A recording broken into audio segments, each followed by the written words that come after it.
Hello दोस्तों, कैसे हैं आप सभी। उम्मीद करता हूँ आप सभी बहुत ही अच्छे होंगे। तो आज के इस वीडियो में हम पढ़ने वाले हैं जीव विज्ञान का बहुत ही इंपॉर्टेंट टॉपिक जो है भैया पोषण। तो पोषण किसे कहते हैं, पोषण का परिभाषा क्या होता है, सबसे पहले ये समझेंगे। उसके बाद हम देखेंगे कि पोषण के प्रकार मतलब टाइप ऑफ न्यूट्रिशन। तो भैया पोषण के दो प्रकार होते हैं, एक होता है स्वपोषण और एक होता है परपोषण। तो भैया स्वपोषण परपोषण किसे कहते हैं इसका भी हम परिभाषा समझेंगे, उदाहरण देखेंगे और बहुत ही अच्छे से आपको समझ में आएगा।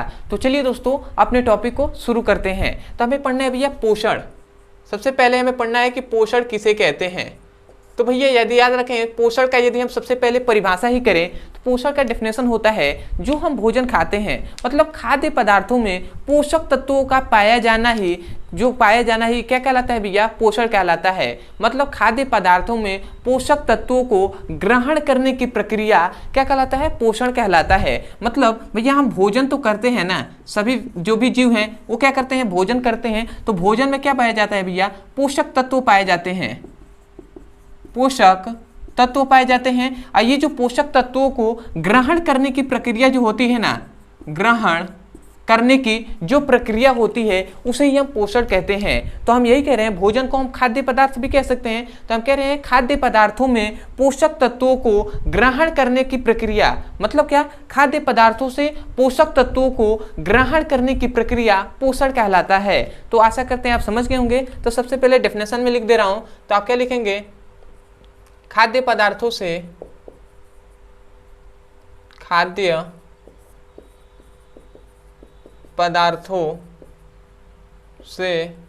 में से पोषक तत्वों को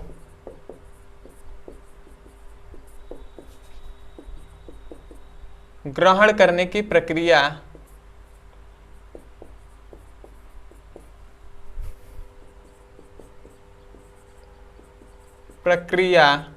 क्या कहलाता है भैया, पोषण कहलाता है।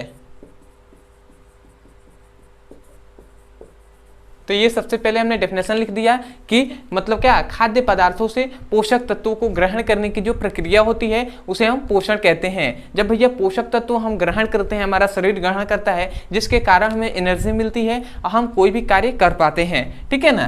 तो इसीलिए हम भोजन करते हैं क्योंकि हमें पोषक तत्वों की आवश्यकता होती है। तो आशा करते इतनी बात समझ गए होंगे। अब आते हैं भैया टाइप ऑफ न्यूट्रिशन मतलब पोषण के प्रकार।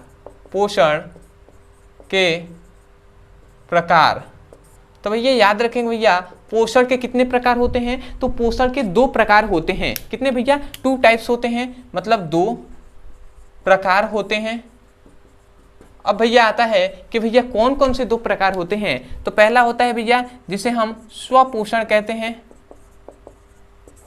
और दूसरा होता है जिसे हम परपोषण कहते हैं, ठीक है। तो भैया सबसे पहले हम देख लेते हैं कि स्वपोषण किसे कहते हैं, उसके बाद हम देखेंगे कि परपोषण किसे कहते हैं। तो याद रखेंगे दोस्तों, स्वपोषण का मतलब ये होता है जो जीव अपने भोजन का निर्माण स्वयं करता है, दूसरों पर आश्रित नहीं होता है, तो उसे हम स्वपोषी कहते हैं तथा उस प्रक्रिया को हम स्वपोषण कहते हैं। समझ में आया। मतलब यहाँ पे लिखा है स्वपोषण, स्व मतलब क्या, स्वयं पोषण करने वाला। मतलब क्या होता है, यहाँ पे हम कह रहे हैं कि जो जीव क्या करेगा, अपने भोजन का निर्माण, जो भोजन होता है ना, भोजन का निर्माण स्वयं करता है, ठीक है। निर्माण स्वयं करता है, कौन करता है भैया, स्वयं करता है, और दूसरों पर निर्भर नहीं होता है। तो उसे हम क्या कहते हैं भैया, उसे हम स्वपोषी कहते हैं। समझिएगा, उसे हम स्वपोषी कहते हैं। स्वपोषी एक जीव होते हैं जो अपने भोजन का निर्माण स्वयं करते हैं, दूसरों पर आश्रित या निर्भर नहीं होते हैं। निर्भर क्या होते हैं, नहीं होते हैं, इसको याद रखेंगे। तो उसे हम स्वपोषी कहेंगे। और यह प्रक्रिया जो होती है ना, इसी प्रक्रिया को हम क्या कहते हैं, स्वपोषण कहते हैं। ठीक है ना। तो आशा करते हैं आप समझ गए होंगे। मतलब क्या होता है इसका डेफिनेशन हम क्या कहेंगे, जो जीव अपना भोजन का निर्माण स्वयं करता है, दूसरों पर निर्भर नहीं होता है, उसे हम स्वपोषी कहते हैं तथा यह प्रक्रिया स्वपोषण कहलाता है। जैसे कि सभी हरे पौधे जो होते हैं, पेड़ पौधे होते हैं, ये सभी क्या होते हैं, स्वपोषी होते हैं। उसे हम इस प्रक्रिया को स्वपोषी होते हैं, जो कि क्या करते हैं, भोजन का निर्माण स्वयं करते हैं, इसीलिए उसे हम क्या कहते हैं, स्वपोषण कहते हैं। ठीक है, तो इसका हम डेफिनेशन क्या लिखेंगे, तो मैं एक बार डेफिनेशन को बोल रहा हूं क्योंकि मैं चाहता हूं कि आप सुनिए और उसे लिखिए। तो आप क्या लिखेंगे, जो जीव अपना भोजन का निर्माण स्वयं करते हैं, दूसरों पर निर्भर नहीं होते हैं, तो उसे हम स्वपोषी कहते हैं तथा इस प्रक्रिया को स्वपोषण कहते हैं। तो आशा करते हैं आपने लिख लिया होगा। मैं डेफिनेशन को यहाँ पर लिखवा दे रहा हूं। तो आप डेफिनेशन यही लिखेंगे कि जो जीव, या ऐसा जीव भी आप लिख सकते हैं, जो जीव अपना भोजन का निर्माण स्वयं करता है तथा दूसरों पर निर्भर नहीं होता है, उसे हम क्या कहते हैं भैया, उसे स्वपोषी कहते हैं। याद रखेंगे, उसे स्वपोषी कहते हैं तथा यह जो प्रक्रिया है, तथा यह प्रक्रिया स्वपोषण कहलाता है।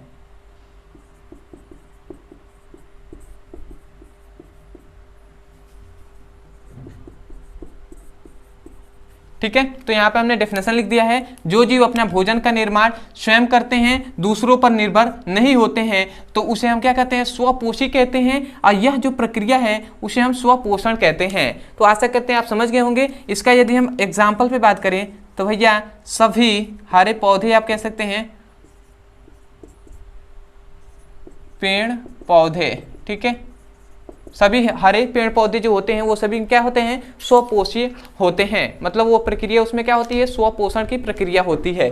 ठीक है, तो ये आप कर लेंगे। अब आते हैं भैया कि परपोषी किसे कहते हैं। तो परपोषी का मतलब भैया जो अपने भोजन का निर्माण स्वयं नहीं करते हैं बल्कि दूसरों पर आश्रित रहते हैं, तो उसको हम क्या कहते हैं, उसे हम परपोषी कहते हैं तथा यह प्रक्रिया ही परपोषण कहलाता है।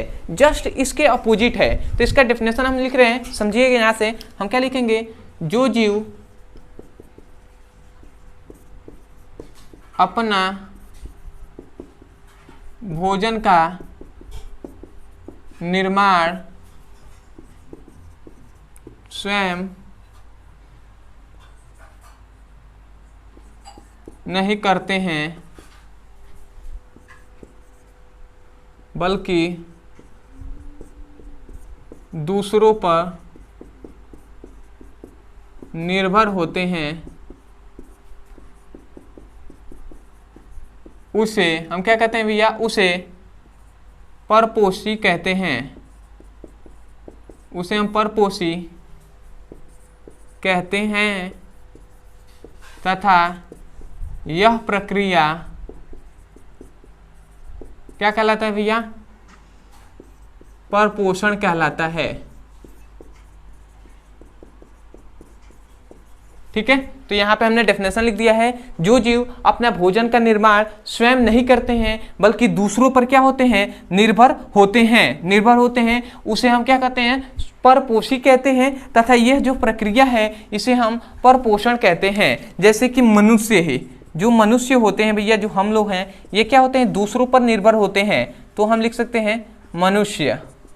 ठीक है, तो ये क्या होते हैं भैया, ये दूसरों पर ही निर्भर होते हैं। ठीक है, स्वयं अपना भोजन का निर्माण नहीं करते हैं, तो मनुष्य हो सकते हैं, क्योंकि सभी जो व्यक्ति खाते हैं वो क्या भोजन का निर्माण स्वयं करते हैं, तो ऐसा नहीं है। तो भैया यही हो गया आपका पोषण और पोषण के दोनों प्रकार, जो कि आपको बहुत ही अच्छे से समझ में आ गया होगा। तो मैं यही कहूँगा, यदि आप हमारे चैनल पर नए होंगे और आपको इस वीडियो से कुछ भी सीखने को मिला हो, तो सबसे पहले तो चैनल को सब्सक्राइब कर दीजिएगा, वीडियो को लाइक कर दीजिएगा, हो सके तो हमें कमेंट सेक्शन में जरूर बताइएगा कि आपको वीडियो कैसा लगा।